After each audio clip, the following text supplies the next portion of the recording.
No ar, Na Vitrine, a sua revista digital de arte, cultura e entretenimento. Olá pessoal, eu sou o Marcos Martino e esse é o podcast Na Vitrine. E no programa de hoje nós vamos falar sobre um assunto que vai fugir um pouquinho da temática habitual, que é a arte e cultura. Eu vou falar sobre água. Mas se a gente pensar bem, a arte, cultura, nenhuma atividade humana é possível sem água, né? Então tá dentro. Esse é o tema de hoje, água. E para falar da área, eu convidei uma pessoa que entende do assunto, que é meu amigo Dindão Pink Floyd. O Dindão, ele é editor do jornal Tribuna de Piracicaba, que é um jornal dedicado a essa área de meio ambiente. É um cara extremamente preocupado com as questões climáticas, uma pessoa que, talvez a pessoa que mais entenda dessa área da nossa região. Seja bem-vindo, Dindão, na Vitrine. Meu amigo Marcos Martino, bom demais estar aqui com você para falar de um tema que eu venho tratando desse tema há bastante tempo, né, no Tribuna do Piracicaba, e vem afetando a vida de todo mundo, né? E infelizmente não se tem dado tanta atenção, só dá atenção para o assunto quando acontece, né? Que é o caso das águas, né? Temporada das águas, vai chegando, né? É assim no Brasil com tudo, né? Uma tragédia apaga outra tragédia e assim vamos passando os anos. Agora só tem um problema, né? Daqui para frente, com essa crise climática, a tendência é os eventos se tornarem mais extremos e mais frequentes. Então é preciso a gente estar atento a essas questões que vêm afetando as nossas cidades, que é um problema da água, né? É interessante que a água é sempre problema quando falta e quando passa, né? Então a gente vem tratando muito desse assunto no Tribuna do Piracicaba. Eu já vi você usar um termo curiosíssimo, cidade esponja. Explica para nós qual que é o conceito das cidades esponja. O que vem a ser a cidade esponja? O nome já diz tudo, né, Martina? É uma esponja, né? Esponja, o que ela faz? Ela absorve água, ela mantém água. A água hoje é um produto muito valioso, né? E que as cidades perdem esse produto, né, na época da chuva, e ela em excesso acaba transformando em tragédias, né? Pois é, pelo que a gente percebe, existem vários projetos bem-sucedidos de cidade esponja pelo planeta. Mas a maioria, cidades projetadas, né? São cidades projetadas, mas a gente pode estar usando elementos desse conceito, né? Que é uma cidade que é projetada para reter água. A gente pode estar usando elementos nas nossas cidades, que são cidades já antigas, né? Apesar de que Monlevade é uma cidade nova, nós estamos falando de Monlevade, mas isso serve para qualquer cidade, né? Pois é, agora vai ter nessa cidade aí essa oficina sobre drenagem urbana, né? Talvez seja uma oportunidade interessante de debater o assunto, de levar o assunto até o conhecimento do engenheiro, que vai ser o palestrante, conversar com ele a respeito, saber qual que é a opinião dele, se tem conhecimento sobre a questão das cidades esponja, né? E se isso, de certa forma, soma com essas iniciativas de drenagem, né, que também são importantes. As cidades esponja, Martino, elas são preparadas, né, para estar... toda a chuva que cai, ela é preparada para estar absorvendo essa água, dando um tempo, liberando essa água aos poucos. Hoje o que acontece? Hoje, como a maioria das cidades não tem uma estrutura de drenagem bem feita, né? As cidades foram crescendo, nós fomos impermeabilizando os solos, né? Loteamentos, vai asfaltando, né? Vai calçando, as populações, os moradores vão acabando com seus quintais, vão cimentando tudo, né? Apesar que inclusive existe legislação para que tenha um percentual para absorver a água, mas ninguém respeita. Então, infelizmente, acontece o que todo mundo tem visto, né? Ano após ano, né? essas tragédias aí e com as enchentes urbanas. Mas creio que deve existir diversas técnicas, né, para avançar nessa questão do conceito das cidades esponja. O que compõe uma cidade esponja? São uma série de equipamentos, de construções, né, que formam essa cidade esponja. Então você tem parques alagáveis, telhados verdes, calçamentos permeáveis, praças, piscinas, jardins de chuva, canteiros drenantes, meio-fio drenantes, jardineiras drenantes. Então, são muitos equipamentos que formam esse conceito de cidade esponja. Inclusive, existe um famoso arquiteto chinês chamado Kung Jianyu, que fez alguns dos maiores projetos de cidade esponja na China. Parece que teve um enchente lá na China, alguns anos atrás, que matou 100 pessoas. E a partir disso, o governo chinês solicitou aos engenheiros que fizessem vários projetos de cidade esponja para poder aliviar a questão das cidades, né? Na China tem muita enchente. Existem experiências bem-sucedidas em diversas cidades, né, Tindão? Essas ideias, Martin, não só na China, na verdade a Ásia iniciou com esse conceito, né? O Japão tem uma estrutura, uma infraestrutura de drenagem fantástica, né? Mas a China, que vem construindo cidade após cidade, vem planejando as cidades, tem implementado esse conceito, mas a Ásia como um todo tem trabalhado muito em cima disso, Coreia, Singapura, a Ásia em si tem trabalhado muito esse conceito de cidade esponja, mas isso já espalhou para o mundo, é uma coisa antiga, já não é uma coisa de agora, já vem sendo trabalhado há algum tempo. E São Paulo já tem alguma coisa, algum trabalho referente. Salvador recentemente acabou de inaugurar, no final do ano passado, sua primeira praça de chuva, o primeiro jardim de chuva foi inaugurado, me parece que agora em dezembro, né? Então, toda cidade pode ter esses equipamentos, né? Não é o caso, até o solo, a geologia não tem essa interferência. É lógico que você vai ter que ser feito estudos, né? Mas tem coisas que dá para ser feito em qualquer cidade, não necessariamente a geologia vai interferir nisso, né?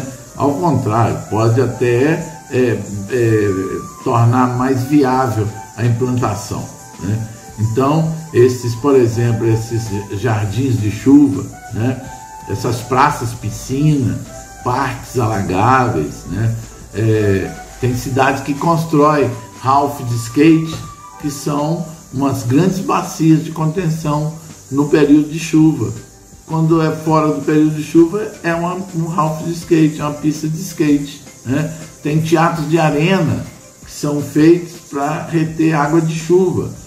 Ele retém durante uma tempestade, uma precipitação maior, ele retém aquela grande quantidade de água e vai liberando aos poucos através de drenos no fundo desse teatro de arena. No mesmo caso do Ralph também.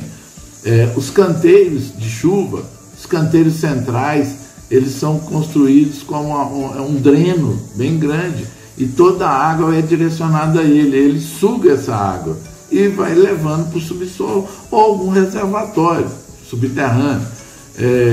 As praças de chuva também é a mesma coisa, canteiros de chuva, são canteiros que comportam água, suportam água. As plantas são plantas que suportam grande quantidade de água.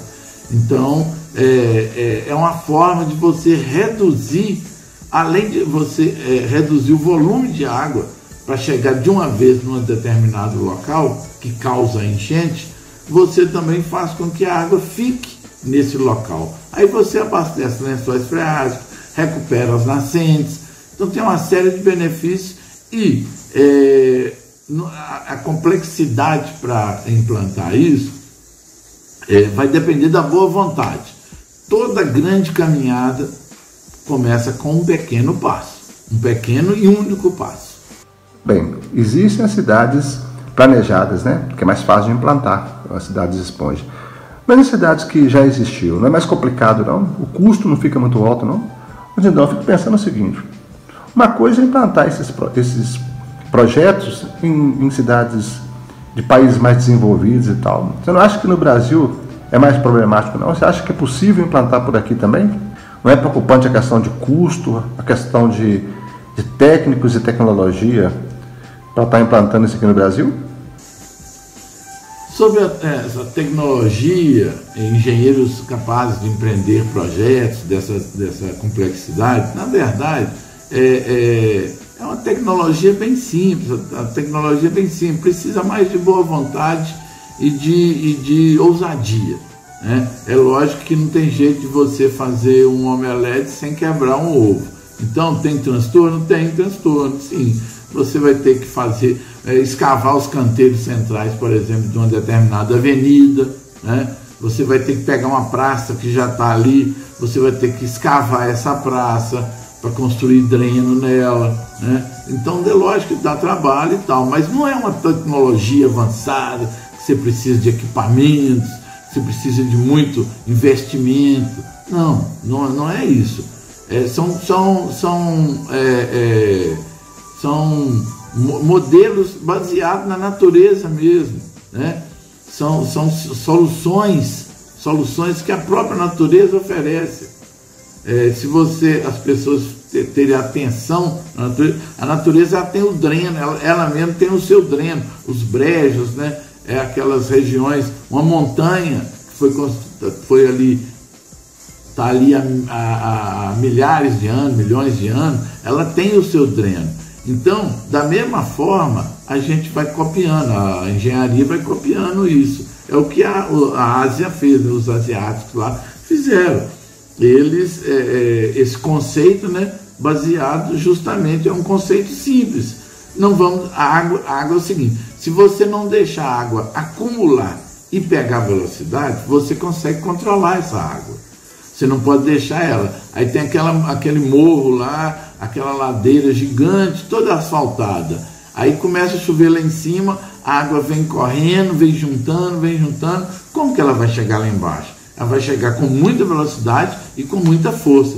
Se nesse meio do caminho você vai retendo essa água, distribuindo essa água, sugando essa água, direcionando essa água e cortando essa velocidade e diminuindo o seu volume, ela vai chegar lá embaixo, pouca água, e não vai dar problema nenhum. Então, não é questão de alta tecnologia e nem questão de muita uma mão de obra super qualificada.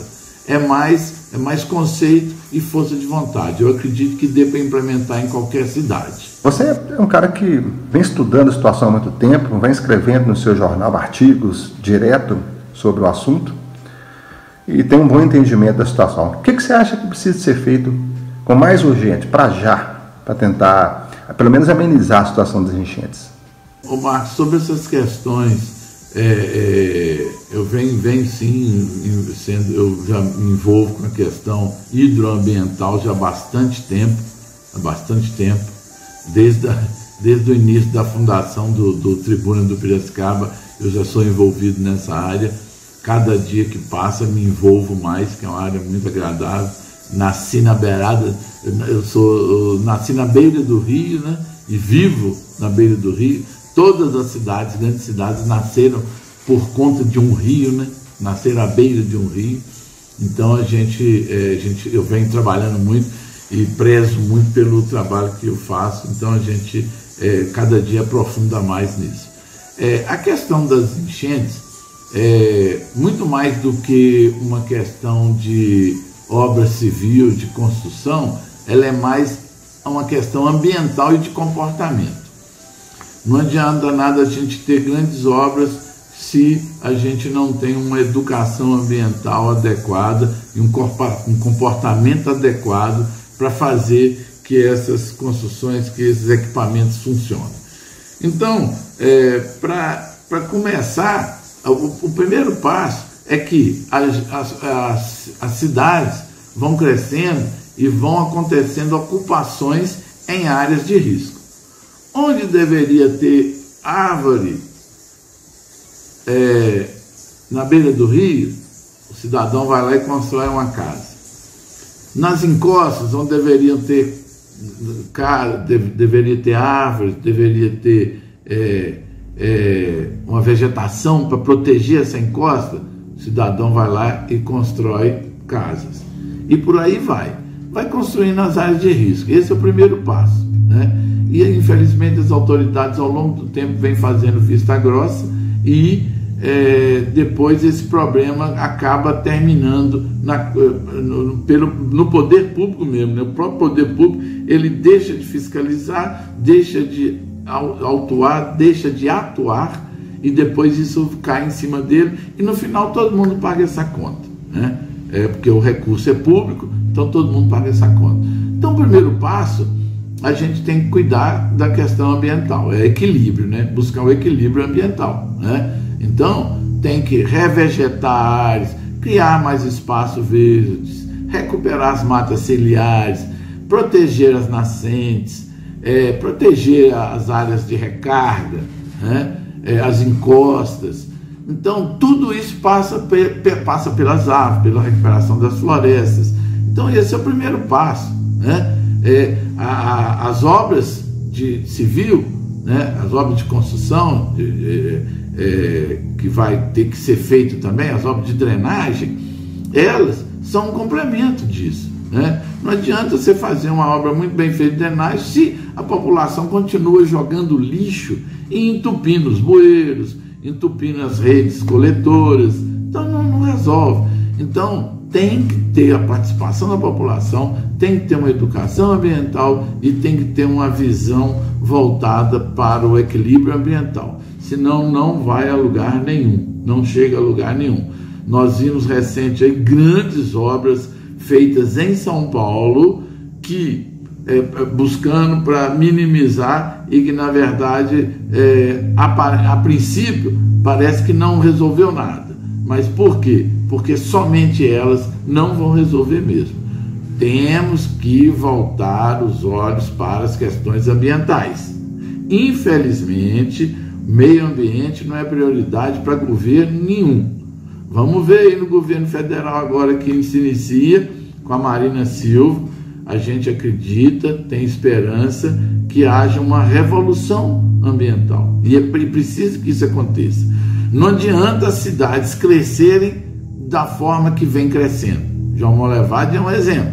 A tendência é o crescimento jogar a cidade num buraco, num caos. Hoje nós vemos o centro comercial de João Molevade à mercê do que está acontecendo nas encostas da bacia do Córrego Carneirinhos, que o João Molevade é uma bacia, o Córrego do Carneirinho, microbacia do Córrego do Carneirinho, ela é muito grande, a drenagem dela é muito grande. Então a cidade foi crescendo, impermeabilizando e tudo vem para a área central. Então hoje o risco que a área central corre é muito grande. Então, se não houver um trabalho de conscientização e de recuperação desse entorno, criar um cinturão verde para proteger o entorno e começar a trabalhar com mais visão ambiental, mais percepção ambiental, a tendência tragédias e muito prejuízo para essa população que vive na parte baixa da cidade. Mas é isso aí, meu amigo Dindão. Muito obrigado pela entrevista, valeu pra caramba. E vamos falar de água, e vamos preocupar com a água, porque a água é a maior riqueza que a gente tem, não é não? Muita gente, quando chega a época da chuva, fica, ai meu Deus, é chuva. Mas chuva é bênção, né? Chuva é frescor, porque a chuva é no verão. Então chuva é frescor, é refrescante frente ao calor do verão, né? Chuva é reservatório enchendo, é água na torneira. A pessoa, quando abre a torneira e não tem água, ela sente falta, né? Então, chuva é verde no pasto, é plantação, é alimento no prato. A gente precisa da chuva, né? Chuva é luz acesa no quarto, a energia elétrica, né? A gente precisa da energia. Nossa energia vem da hidrelétrica, né? Então a gente precisa da chuva. Chuva é poesia. Chuva é menino brincando na enxurrada, né? As cachoeiras cheias, né? Chuva são as nascentes recarregadas, né? Bênção. Chuva é bênção, é coisa abençoada. Então água é vida. Água é vida. Nós somos felizes por ter muita chuva. Nós temos que conviver com ela, aprender a conviver com a água. Infelizmente, nós até hoje não aprendemos a conviver com a água. Eu sempre digo o seguinte, que olha que interessante, a água nasce pura, cristalina e potável. Você pode ir na fonte e beber. Ela vai descendo o curso e a gente vai poluindo essa água e depois tem que gastar dinheiro para tratar essa água, a gente pagar para ter uma água com qualidade inferior à que nasce. Olha o quanto de ignorância tem nisso tudo. Então, vamos deixar claro aqui que chuva é abençoada, chuva é bênção. O Na Vitrine de hoje fica por aqui. Um grande abraço e fiquem ligados, que vai ter muito Na Vitrine legal por aí. Valeu!